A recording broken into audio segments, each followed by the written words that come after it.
All right, gentlemen, let's go back and start again looking at the accents that you're dealing with in chapter 4 of the, or actually chapter 5, excuse me, chapter 5 of the textbook. And so we want to remind you where we've been there. We left off talking about some of these accents like the Zakef Gadol, the Seluk.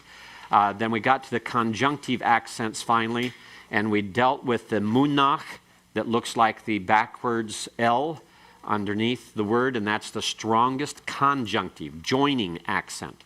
Disjunctive, dividing, conjunctive, joining. When you have words joined by a conjunctive accent, you don't divide them, you don't split them up. You make certain you keep them together. You can't put part of it in one sentence or in one clause and part of it in another clause. You keep them together. So they're very important to watch for. And then we were talking about the metheg, that it forces the syllable to remain open. We talked about how it helps to distinguish and identify variant pronunciations of two things that look like they might mean the same thing, but they really don't mean the same thing. They're two different words with different pronunciations. And then we talked about the aid in pronouncing long words, where the metheg occurs there next to the tsere under the meme at the beginning. That's because you have 4 vowels here, 4 regular vowels. You have 4 syllables. And so to help out that accent, and to not take away from the primary accent. The primary accent here still occurs on the syllable that has the aleph and the comments. So it's me ha'aretz. And it's kind of like you come up and you go down and then you come up higher and then go back down. So it's like me ha'aretz. Okay? And the accent, the main accent, still on the ah, not on the me. It's a secondary accent. Just aids in pronouncing those long words. And we talked about very briefly, and here's where we want to come back to and pick this up again, that when you have a pause indicated, pause means any accent. An accent brings a pause in the reading. An accent is called tone, it's called accent, it's called emphasis, it's called pause. It's called tone because it tells you how to inflect your pronunciation. It's called an accent because you accent the pronunciation at a certain point. It's called pause because in reading, the accent when it comes causes a brief pause in the reading or causes a drawing out of a sound in emphasis. And the major stops like the Seluk and the Athnak especially involve what we call words in pause. If you were chanting it in the synagogue, you would draw that syllable out and you would give that sound extra forms. You'd say something like ha'aretz. You see, you just carry it out longer, and sometimes different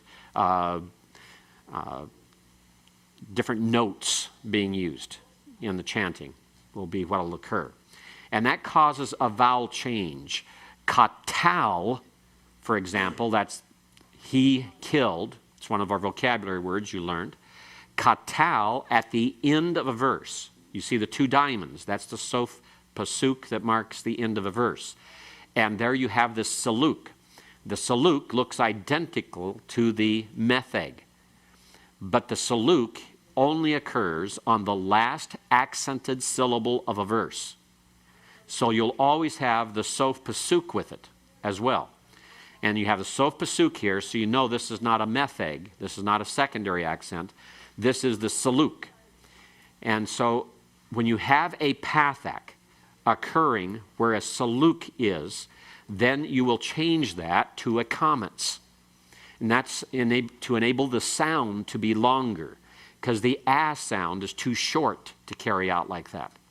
So it has to be the ah sound. So instead of being katal, it becomes katal, all right? And that's if you're chanting it in the synagogue. We're not going to read it that way, all right? We're just say katal. But this marks the pause, and so it changes the vowel. And it occurs primarily with the pathak being changed to a comets. If you have peri, an example where you have the athnak, it becomes peri. Here you have the schwa becoming a segol. And this is somewhat rare. It doesn't occur frequently. It will occur on occasion. It's nowhere near the frequency of the pathak being changed to a comets, but you will see it. And notice here, it can occur with the athnak, which is one of the primary disjunctive accents.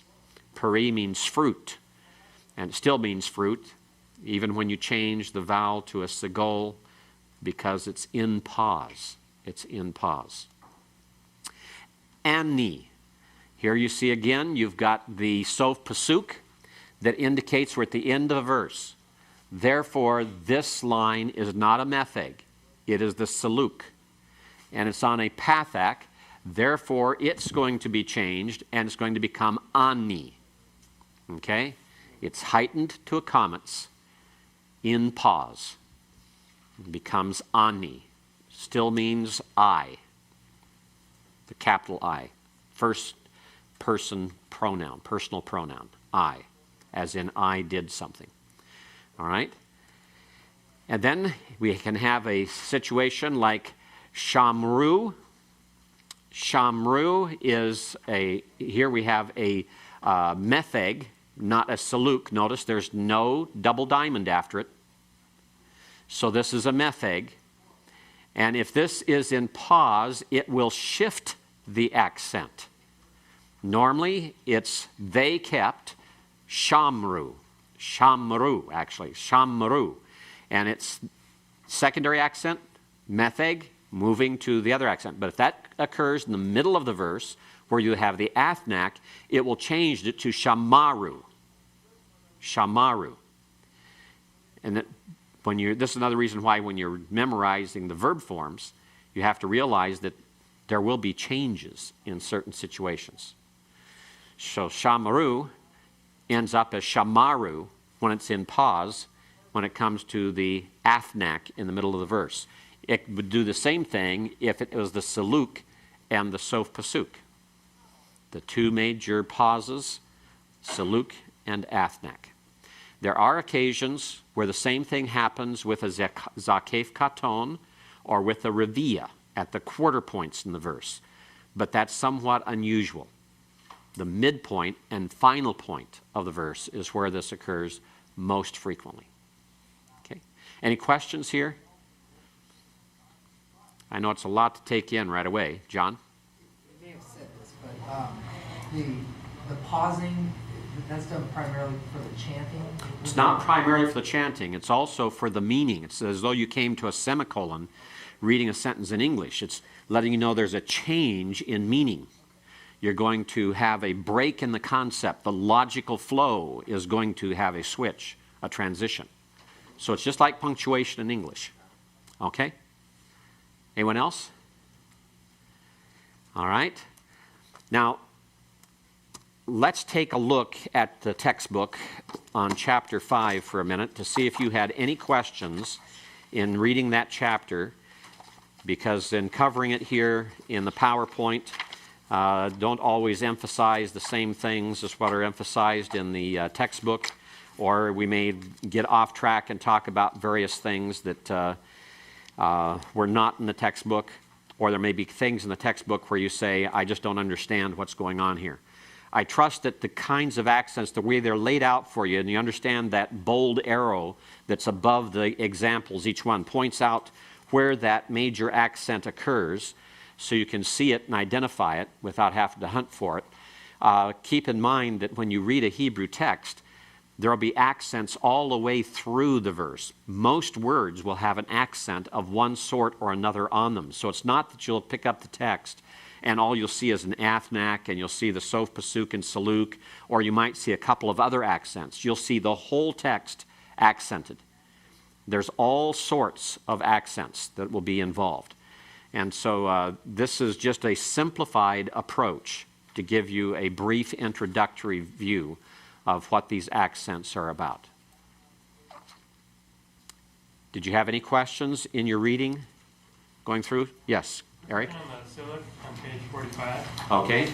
Where the arrow is pointing. So when you place the syllable, you're placing it under the accented syllable of the You're word, placing or the it last word? in the accented syllable, the last accented syllable of the verse.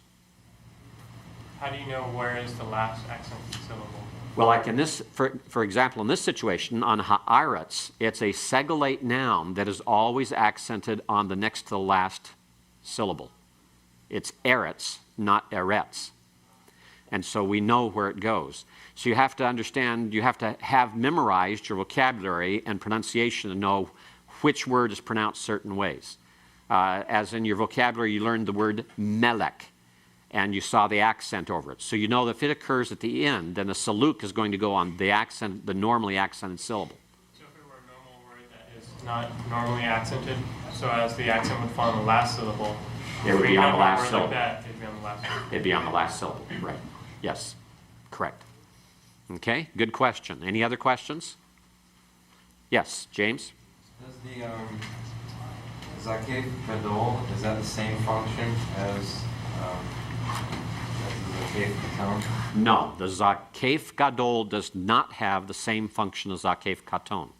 Zakef Katon trumps Zakef Gadol. Remember, it's called Gadol, not because it's the greater accent, it's just because it's the bigger one, because it has 3 marks in it rather than just the 2. And so Zakef Katon is always super major as compared to Zakef Gadol. Zakef Gadol rarely makes any significant difference in a text or a verse. You just have to remember it's a minor disjunctive accent. Okay? Zakef Katon is the one you want to remember, the one with the 2 dots above it. So the Gadol does not do the quarter marker? No, the Zakef Gadol does no quarter marking. Okay? Any other questions? All right. And we went over the metheg and all the distinctions here. If you'll note, please, on page 48, something very significant here to point out to you. We talked about these. It was left to your reading. Notice that if you have okla, it's food. If you have akala, it's she ate. Notice the difference that the metheg makes. The metheg opens that syllable that in the first example is closed. The closed unaccented syllable is a what? What do we call that vowel? Kametz hatuf. And so it's pronounced okla.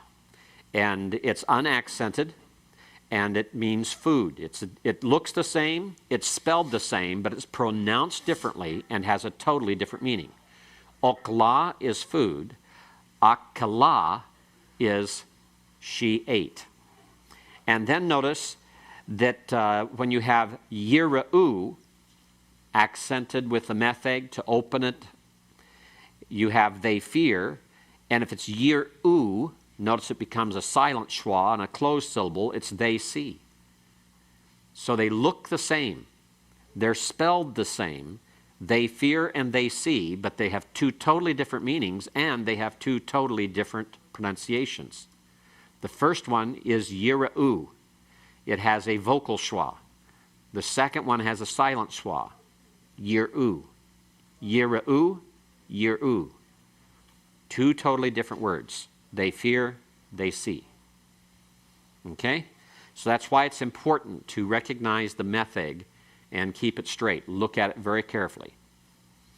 It'll help you in later translation. All right. Let's then go on. If you have no other questions, we'll move on to chapter 6. We'll take a look at it. And we'll then get out workbook exercise 5 in a little bit and grade it probably after the break. So if you have that ready, have that out somewhere. Let's talk about the article. This was chapter 6, the article and interrogation. In Hebrew, to say the darkness, the horse, the man, we put an article on the word, and it's attached directly to the word. It becomes part of the word. It's spelled together with the word, and it's pronounced together with the word. And it has certain rules of the way that you put it together, the way you attach it to the word. So that if you put the article on the word city, ir, that begins with an ayin, which is a guttural, it's going to be different than if you put it on to, say, Adam, which also has a guttural, but is a different guttural. Or if you put it on Choshek, which has a guttural, but it's a strong guttural, the Cheth. Or if you put it on something like Melech, that has the meme, which is not a guttural. So all these things will have an effect. And now we'll start putting to work the rules that we learned, actually more than one, the rules we learned about gutturals. What are the 3 rules of gutturals? They prefer A-class vowels. They refuse doubling. They prefer compound schwas. And these are going to become very important to us now as we start to look at the article. When we're talking about the article, rule number 1 is you attach the article inseparably. In other words, it's joined to the word. It's inseparable from the word. You attach it inseparably with a pathic followed by a doubling dogish. All right? Those are the marks of the direct article. And it is a hey that is used. It's a hey. So if we take the word melech, which means what? King, and we put an article on it, notice it's the hey with a pathak and a doubling dogish that goes in the very next letter. So melech, a king, becomes Hammelech. Notice the doubling of the name. Hammelech, the king. Okay? The hey with pathak and a doubling dogish. The doubling dogish goes in the very next letter. Okay, so Melech is king. Hammelech is the king. Okay, let's pronounce these together. What's this word? Melech. And this word? Hammelech. Okay, Hammelech. You keep the accent on the meh part, okay? Hammelech. All right, let's take another word. Kol. What does kol mean? Sound or voice. Sound or voice. What will we put on it to put the article and make it the sound or the voice? The hey plus pathak plus, and where's the doubling dogish go? In the kof. So kol becomes hak-kol. Hak-kol. All right? When you pronounce it very swiftly, you can hardly hear the 2 kofs put in there. All right? If we have yom, what does yom mean? Not nation, that's goy. Day. Day. Yom is day. Not yam, that's sea. All right? So yom becomes hayom, the day, or this can be translated as today. Today. If we're talking about today, it's hayom. All right? So let's go back through these again, and let's pronounce each one as we go. Okay, pronounce this first one.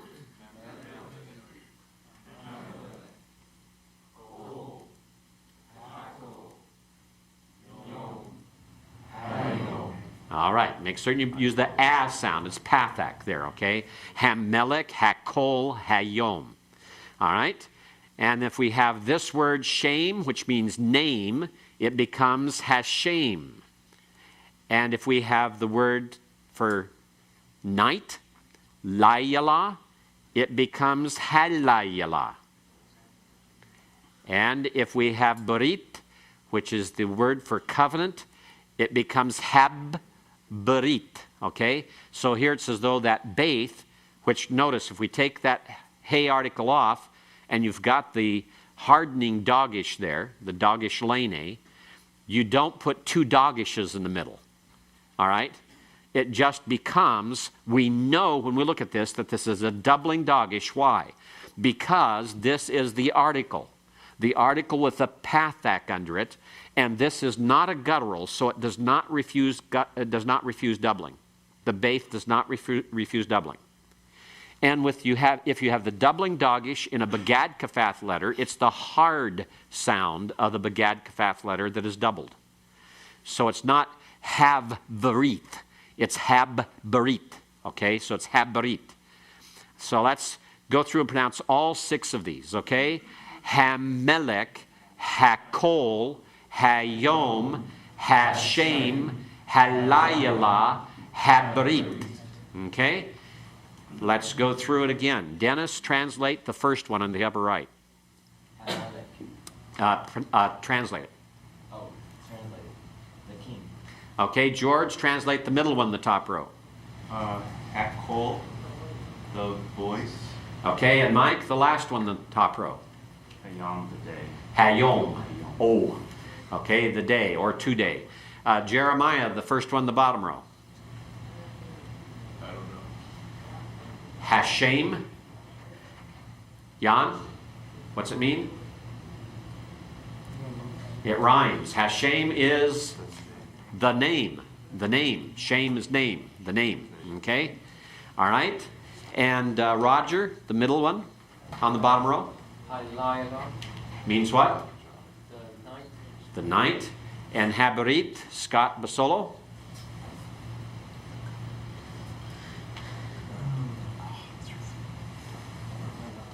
James Wood.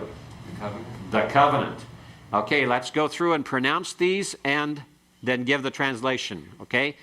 Hamelech, the king. Hakol, the voice. Hayom, the day. Hashem, the name. Halayla, the night. Habarit, the covenant. Okay? So that's the normal form of the article. The normal form of the article. If you look back at some of our first lessons in your textbook, you saw Genesis 1:1.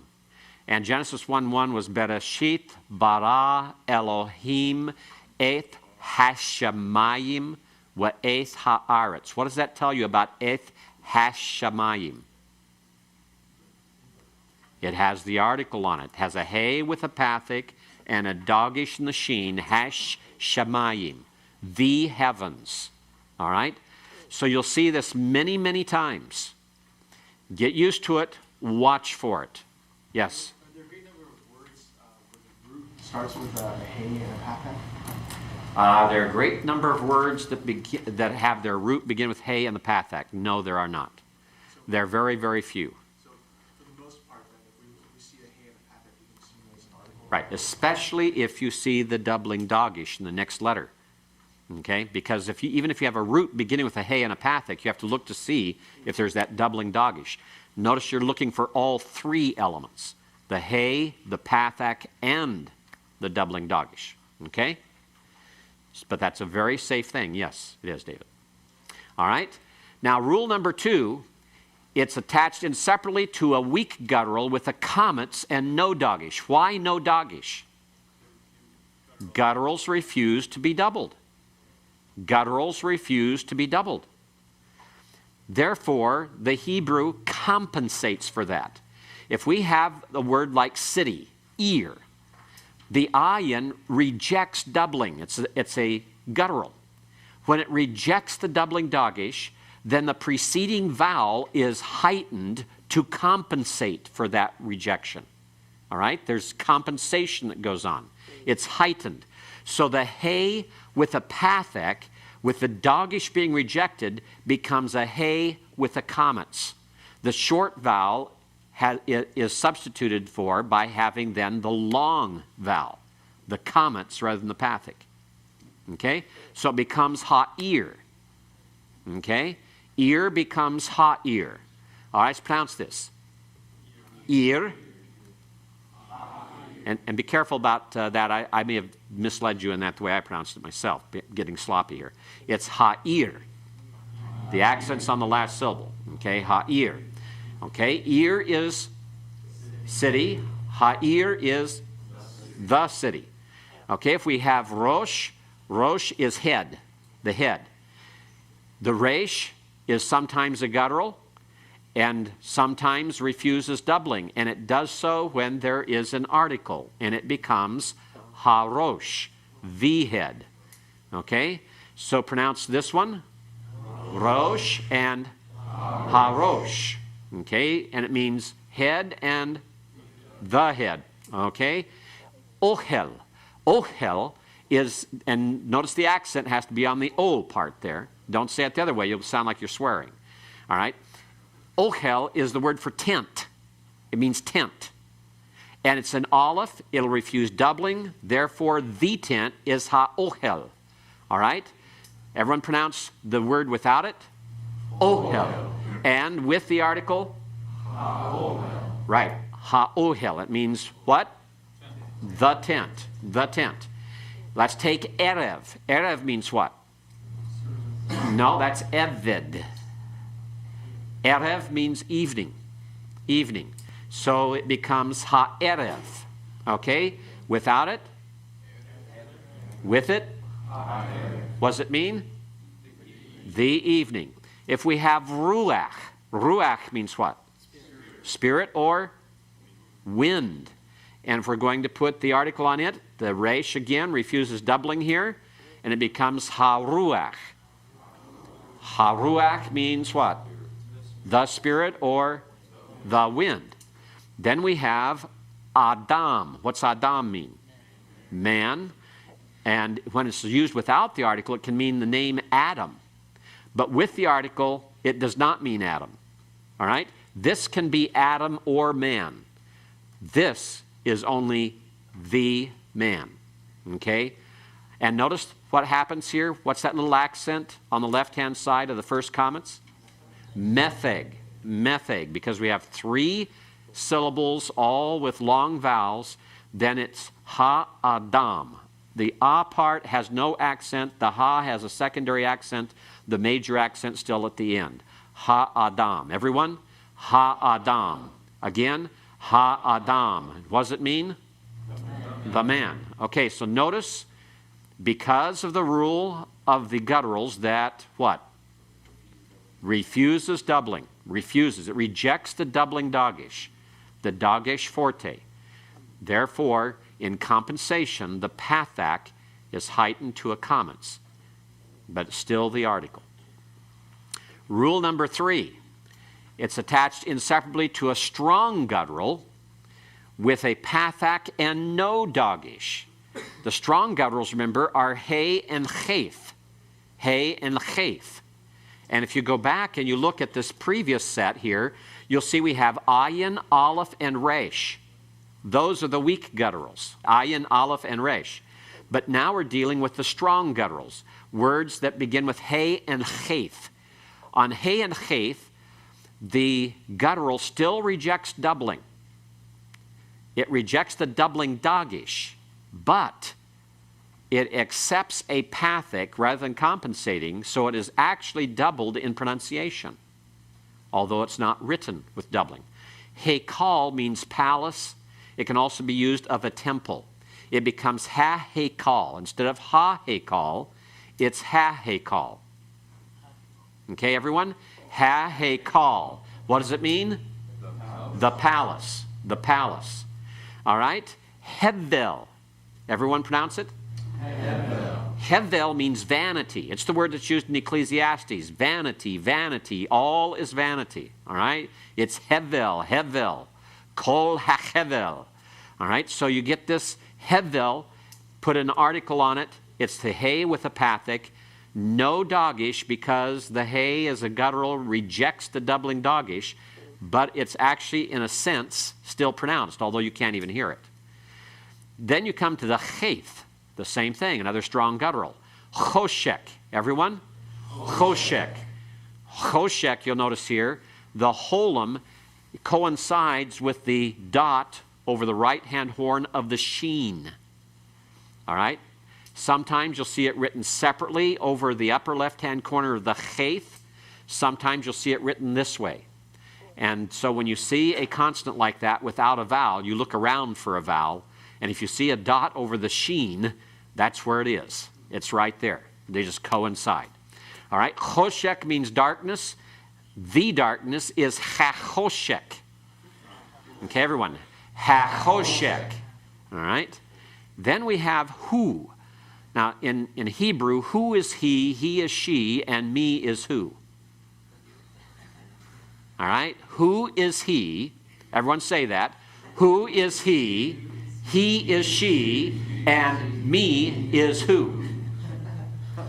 That's because in the Hebrew, who means he.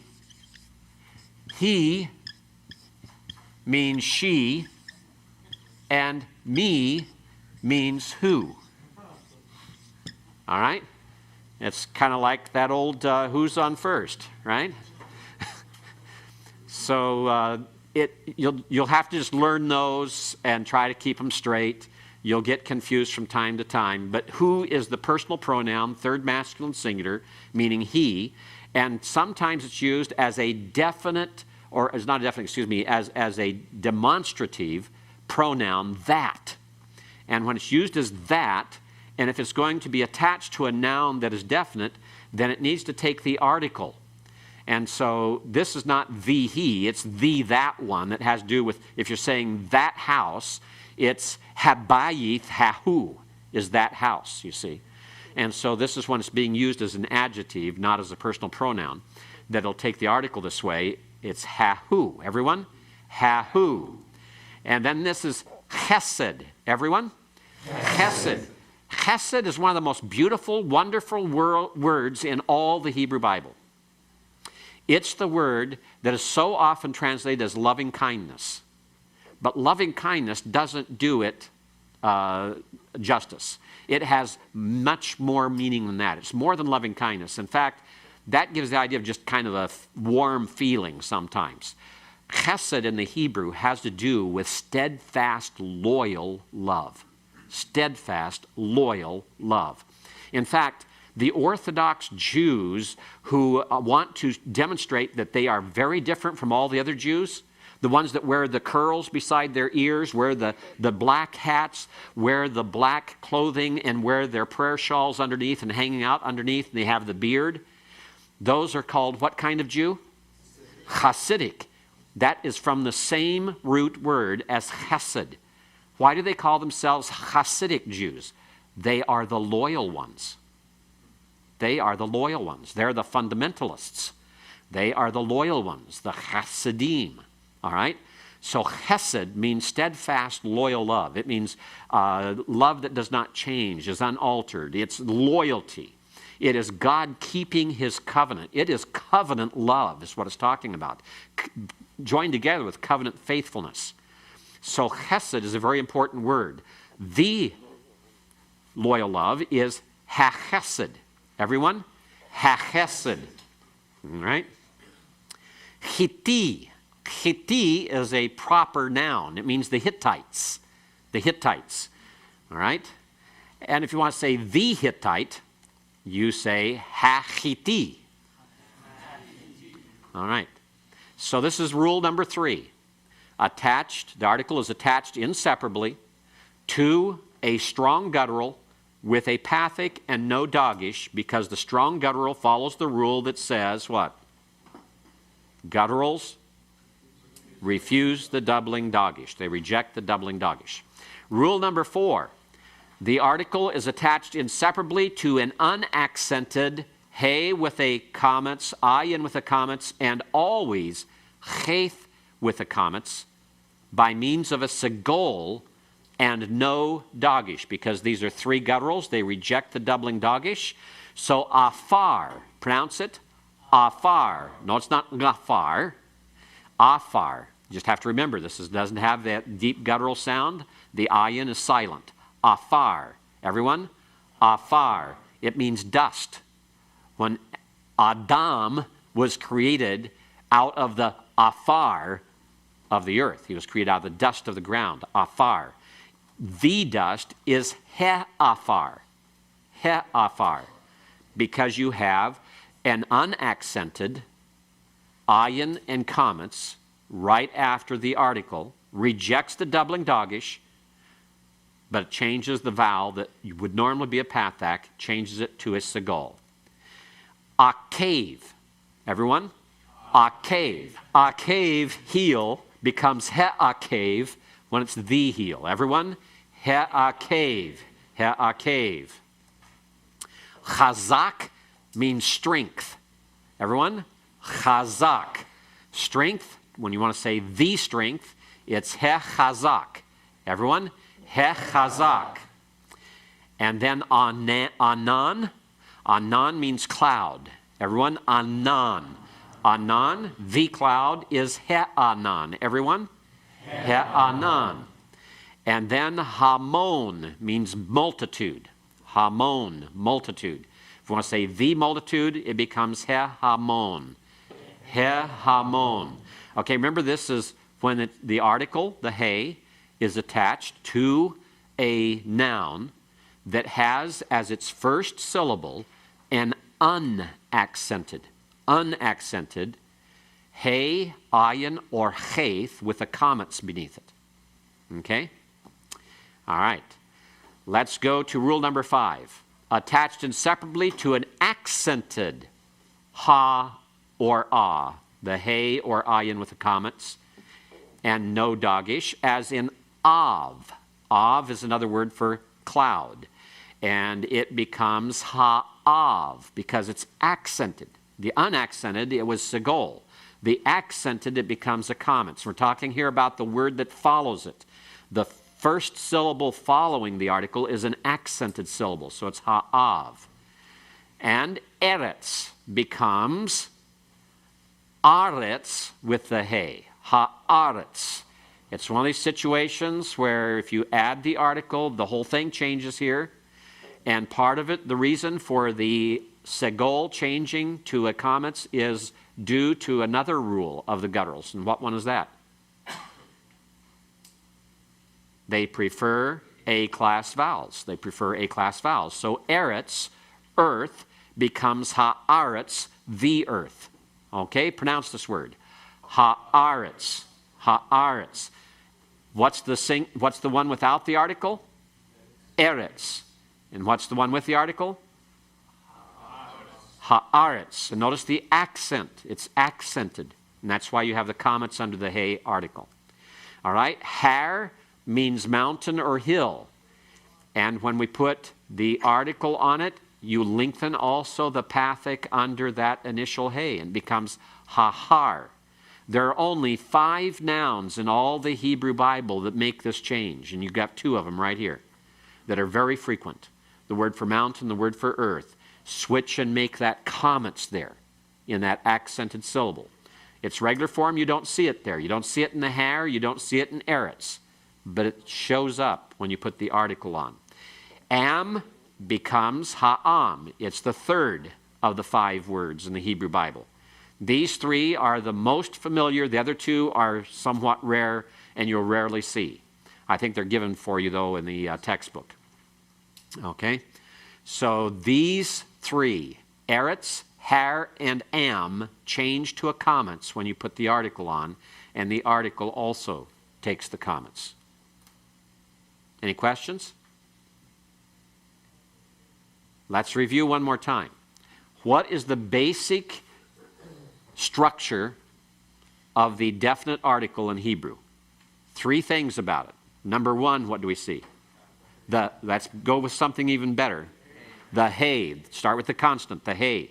Because even if you have an unpointed Hebrew text, you see the constant, right? So it's a he put where on the word? At the beginning. Now it's very important to remember because in Aramaic, the article goes on the ends of words instead of the beginning. It's one of the differences between Hebrew and Aramaic. Aramaic puts it at the end. Hebrew puts it at the beginning.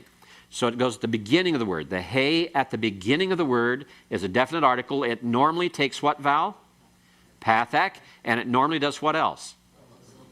It puts a doubling dagish in the next letter following it. All right? And then it will change because we have situations involving what? Gutturals. We have situations involving gutturals that make the various changes that we've looked at. Let's go on to the interrogative he before we turn to our workbooks and talk about exercise number 5. Rule number 1 on interrogative he. That's a he that is put as a prefix on a sentence and it indicates that it is a question. So in English, we put a question mark at the end of a sentence. In Hebrew, the question mark is at the beginning of the sentence and it consists of that he. that is used, and it's usually attached inseparably to the first word of the question with a hatef pathak. So shamer is he kept. If we want to ask the question, did he keep, we say heshamer.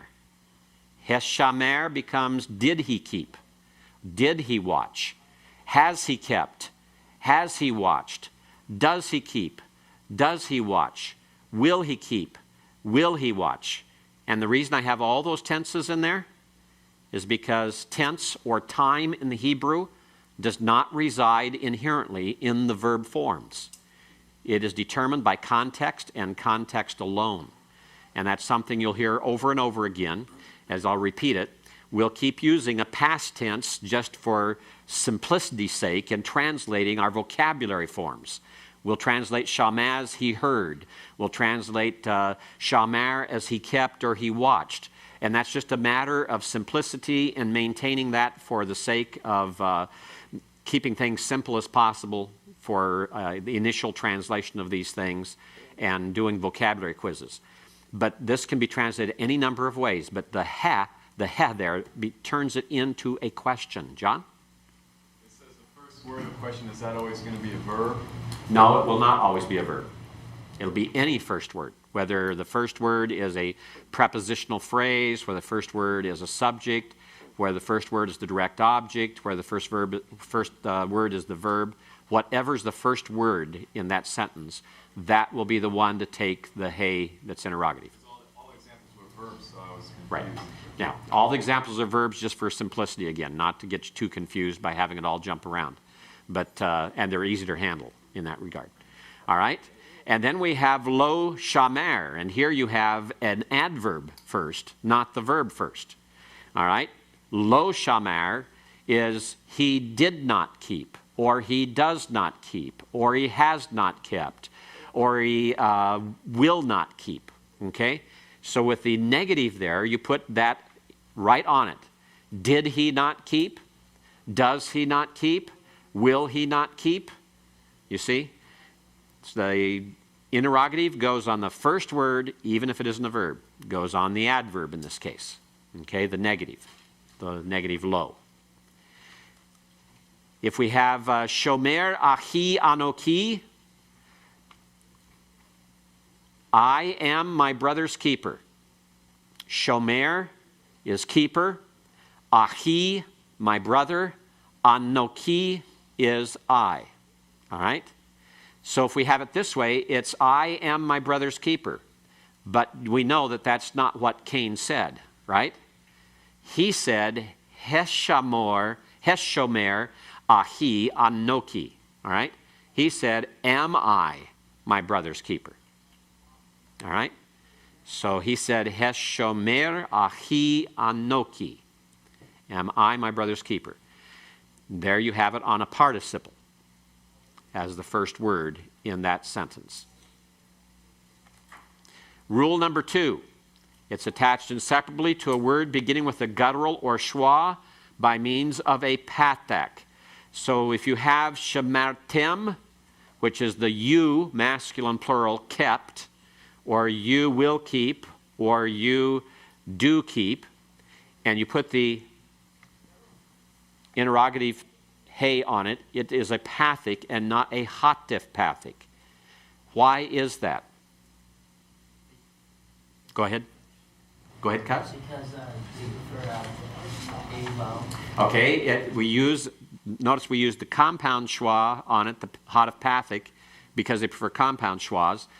It goes to the pathic because that is the long form of that short form. It's an A-class vowel, that's true. But there's another reason here. Why not have a hatif pathic at the beginning of this word? Because of the schwa. We'd have two schwas, two half vowels in a row.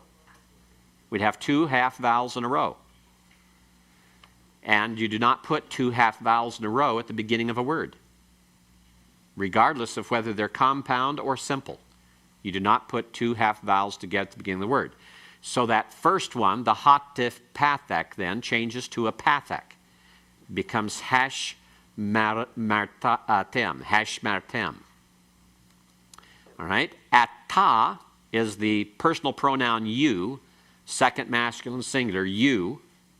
Ata, it becomes ha'ata. Why? Because we have a guttural that is the very next letter. It's the guttural, aleph, that makes this then go to a pathic. Yes? Do we know that that's not an article because the second letter is in a double dogish or guttural? But remember, an aleph can't be doubled. It rejects double.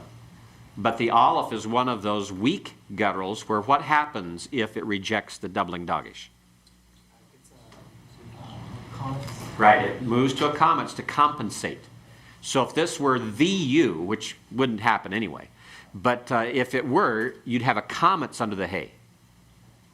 So you know this isn't the article because you don't have compensation for the rejected doubling out of a weak guttural. If it wasn't a guttural, some other consonant, It would have the doubling dogish. Right, that'd be the difference. The hay interrogative does not ever have a doubling dogish. All right? So that's the way you would tell the difference. Correct. All right? So that is you. Are you? Ha'ata, are you? All right. Then we have rule number 3. The hay interrogative is attached inseparably to a word beginning with a guttural and a comments by means of a segol. Chata, the word for sin. Is it sin? Hechata. Avad, he destroyed. Will he destroy? Has he destroyed? Avad. Notice this is the guttural with a comments under it. Then your interrogative changes to a segol. Now, at this point, you have a more difficult task. But that's where you have to go by context. That's where you go by context. And your vocabulary, because you know avad's a verb and not a noun, so it can't be an article. All right? So you had 3 rules there. Interrogative pronouns. Rule number 1. The mem and hay are attached by means of a pathic, a makef, and a dogish to non-gutturals. So melech, if you want to say what king, it's melech. Notice you have the mem and hay, a pathic under that mem, and a doubling dogish after the makef. The makef is what looks like a dash up there that's elevated. That line between the 2 words is a makef. The makef merely indicates that the words it attaches together are to be pronounced as one word. It has no other signification at all. And I'll repeat that about 100 times this semester. All right? Makef does nothing but to show that the words that it connects are to be pronounced as though they were just one word. So this is mamelech. Okay? You don't have any accent on ma because the accent comes on meh. It's pronounced all together quickly. You don't say ma, melech. It's mamelech. It's pronounced as one word. Everyone? Mamelech. Again, mamelech. What does it mean, Dennis?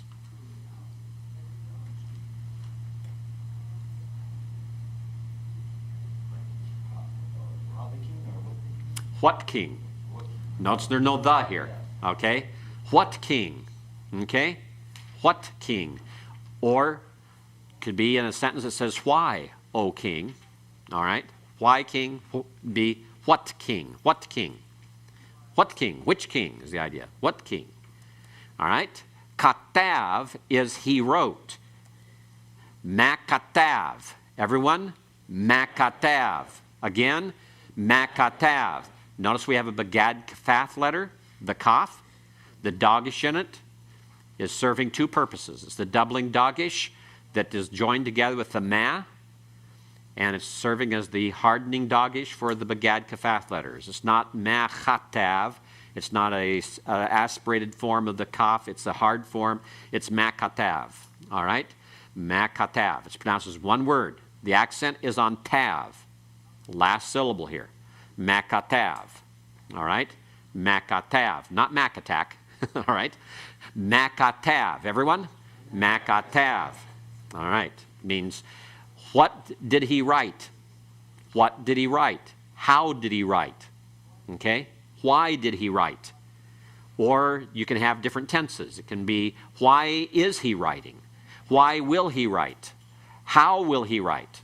And those context will tell you what the tense is, what the time situation is. But this is the idea of how, why, or what. Nahar. Nahar is the word for a river. And we have man nahar. Notice the dogish, doubling dogish there. Man nahar. Everyone, man nahar. Man nahar. What river? Okay, yom is day. Mayom means what day? Okay, mayom. Mayom. Okay, what day? So that is how this interrogative pronoun is attached to nouns, verbs, any word that does not have a guttural beginning it. Non-guttural letters at the beginning. Katav doesn't have a guttural at the beginning. Melech doesn't have a guttural at the beginning. Nahar doesn't have a guttural at the beginning.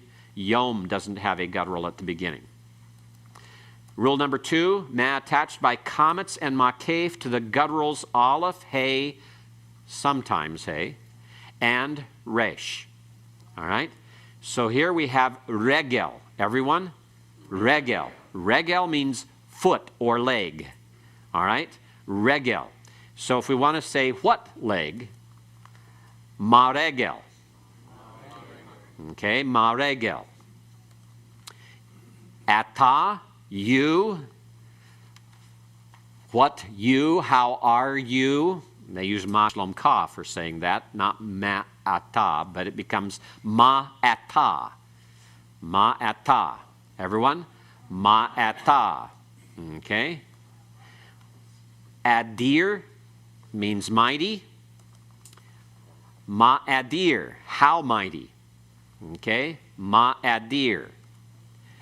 And hadavar, tell me something about hadavar. What do you see there? We have an article on it. How do we know it's an article? We have a hey, we have a pathak, and we have a dogish. Remember, this dogish is in what kind of letter, though? Bagad kafath. So how do we know if it's doubling dogish or not?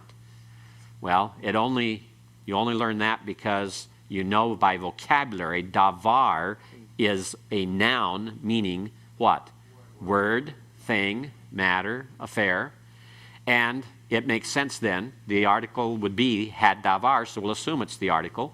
The word, all right? And it's ma had davar. Okay, ma had davar. Ma had davar. Everyone? Ma had davar. What is the word? Why the word? How is the word? Okay? Ma had davar. Rule number 3. The name and hey are attached by segol and sometimes makef, especially to gutturals with comets. So if we have asita, asita means you make or you do, second masculine singular. If we want to say, what are you doing? What have you done? Okay, what will you do? It's me'asita. Me'asita. Everyone? Me'asita. Everyone? Me'asita. It's what have you done? What will you do? What are you doing? But it can occur sometimes without the makef. It can occur sometimes without the makef. So you won't always see it with the makef. Haya, he was, he is, he will be. Haya. Mehaya, how is he? How will he be? What will he be? Mehaya, what has he been? Eoni, my iniquity. Me'eoni, what is my sin? What is my iniquity? What is my guilt? How am I guilty? Okay? Meh, before a guttural with comets. And you're probably saying right now, but wait a minute. There's one there without a comets. Which one is it? the hatef here. We have eon, not aon. The reason for that is that this word normally is aon. The actual form you'll learn for vocabulary is aon, iniquity, guilt. It does have this. The reason it doesn't have here is the first common singular pronominal suffix has been put on it here, my, and it's drawn that away, but it's still treated as though the comments were still there. All right? So that lets you know that there's a lot of complicated factors being taken into consideration when you look at these things. And it still follows the rule in the Masorete's mind. Now, go to page 55 of the textbook.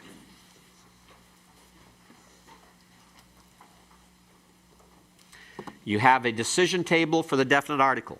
Normally you have a hey with a pathic and a dogish. So do we add or do we not add? We start with is the article before an ayin, chayth, hey, or aleph, or a resh? If no, then we add the hey with a pathic and a dogish. But if yes, then we have to ask the next question. Which of those 5 letters is it? Is it aleph or resh? Is it ayin or is it hey and chayth? If it's aleph or resh, we just add a hey with the comments, and we're basically done with it. Okay? If it's an ayin, we have to look at whether or not it's unaccented or whether it's accented. If it's accented, we add ha. If it's unaccented, we go down and add he. If it's a hey or a chayth, if it's ha and it's accented, or if it's ha unaccented, we still use a hey with a segol. If it's a chayth or hey, but does not have a comments, the chayth or the hey, without the comments, we go to a hey with a pathic. If it is an accented comments, it's a hey with a comments, under a hey with the comments. So there's the decision table. That's the flow chart that you follow. That's how you make the decisions. Those decisions help you.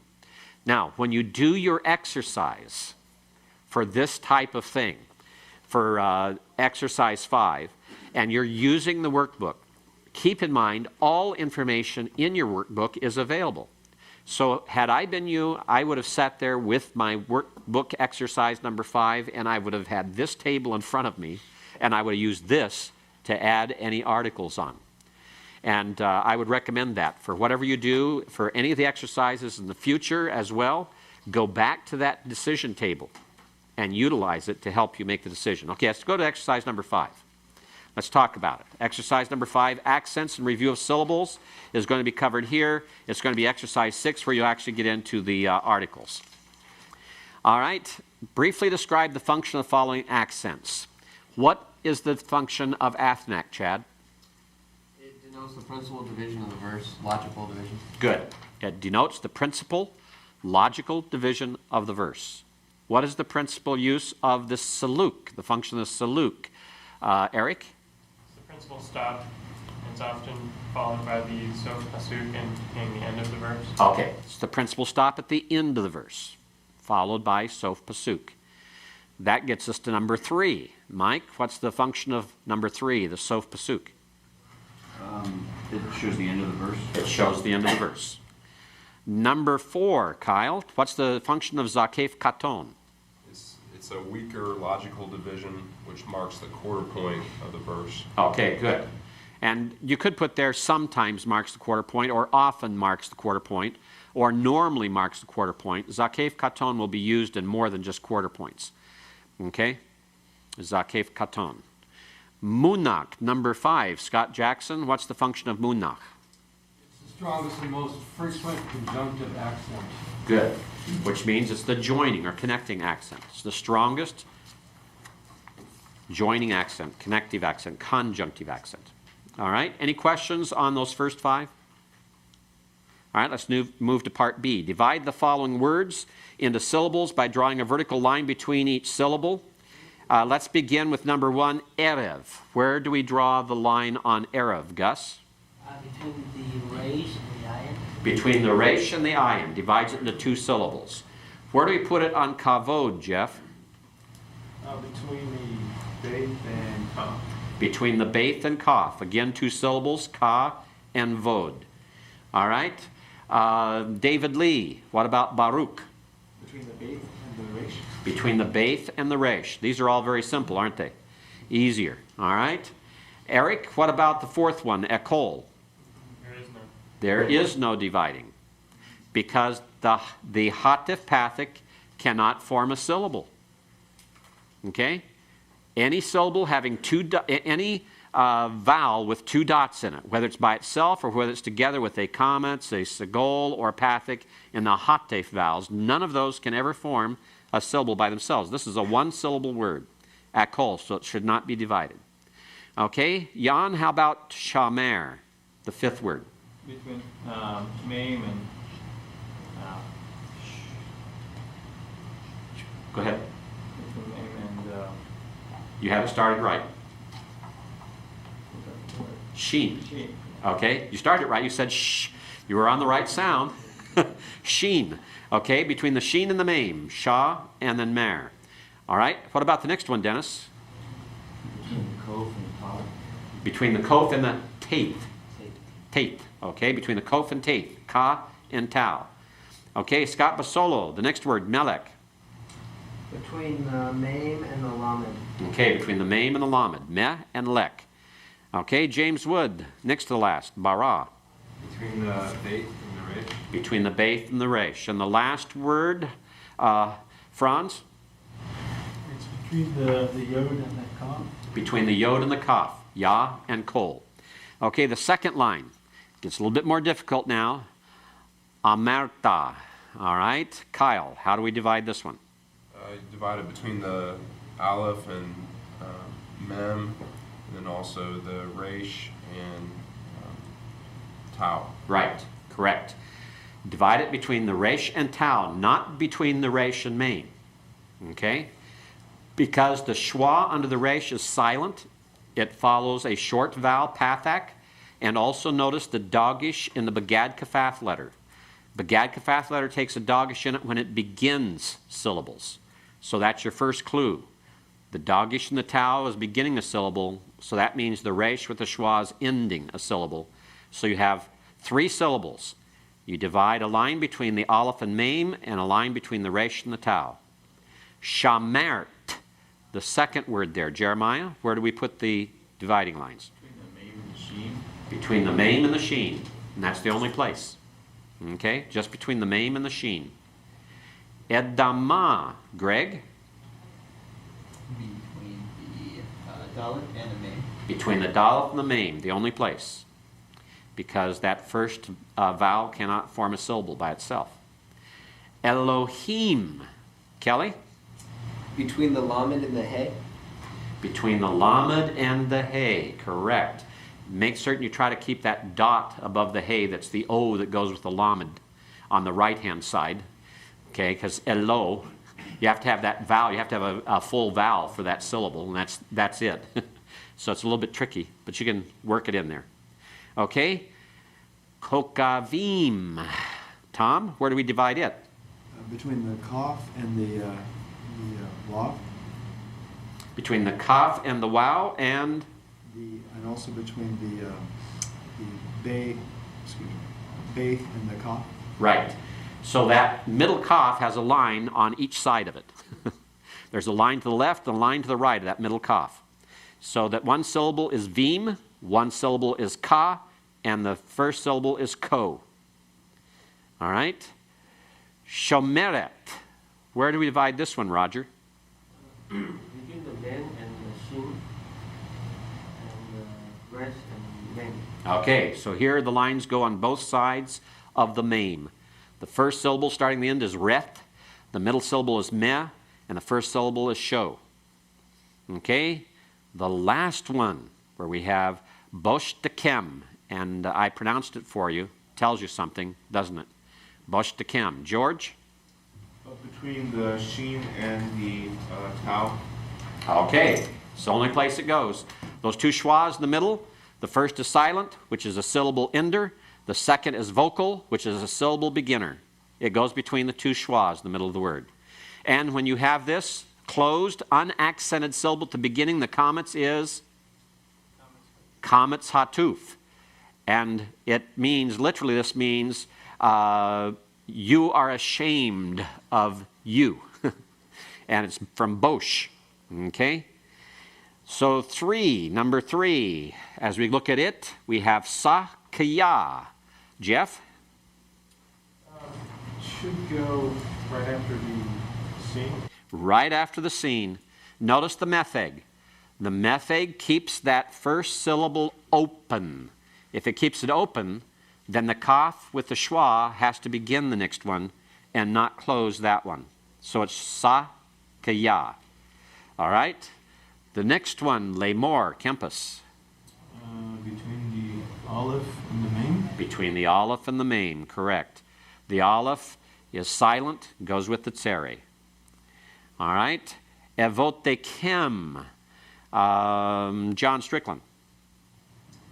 Let's see, between the yod and the kaf, and between the whole wow and the Tav. Okay? So you divide between the yod and the kaf. Kem becomes the end syllable. The next syllable is te, the tau, seri, yod. And the first syllable is evo, because the aleph with the hatif pathic cannot form a syllable by itself. Elekem. How do we handle this one, James Lee? Between the yod and the kaf. Between the yod and the kaf. That's the only place.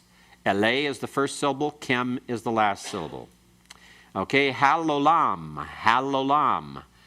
How do we handle this one, John Melkon? Between the lamed and the ayin, and also between the wow and the lamed. Okay, so the last syllable is lam. The middle syllable is o. And the first syllable is hal. The short pathic means the lamed is a silent schwa closing that syllable. All right? And then the last word. Let's see. Have I called on everyone? Who haven't I called on? Mike. I may have called on you before, but we'll call on you again. Between the noon and the yod, between the kaf and the resh, between the daleth and the kaf. Between the daleth and the resh. Okay, so the first syllable at the end there is nu. The next one is k, the kaf, tseri, yod. The next one is resh and comets, and the first one is the kaf, hirik, daleth, silent schwa. Kid. It's a short vowel. Hirik. Okay, on C, indicate whether the following comets vowels are comets or comets hatuf by circling the correct answer. What's the comets in number 1? Franz? What's the comments? Yes, is it comets or comets hatuf? It's comets, right. It's not in a closed unaccented syllable. All right, number 2, Scott Basolo. The first vowel is a comet, and the second vowel is a comet satuf. Can the second vowel be a comets hatuf? Is it in a closed unaccented syllable? It's not. It's an accented syllable. Remember, the metheg is a secondary accent, so the accent still here is on the last, la, and the hey can't close a syllable. It's silent. So both of these are cometses. Kelly? So will the last syllable have a comet hatuf only when the first syllable has the Has a major accent. so it's only when there's a major accent in the beginning that the last syllable won't be accented. That's correct. Secondary doesn't take that away. That's correct. Secondary doesn't take it away. All right? In fact, I know of no examples where you have a comets hatuf as the last syllable. All right? Scott Jackson? Why is that not a comet hey? It is a comets hey, but it's still a comets, not a comets hatuf. Okay, so it's both. It's both. All right? Number 3, Kyle. First vowel, second vowel. What are they? First vowel is a comets hatuf, and the second vowel is a comets. Correct. First vowel is comets hatuf. Second is a comets.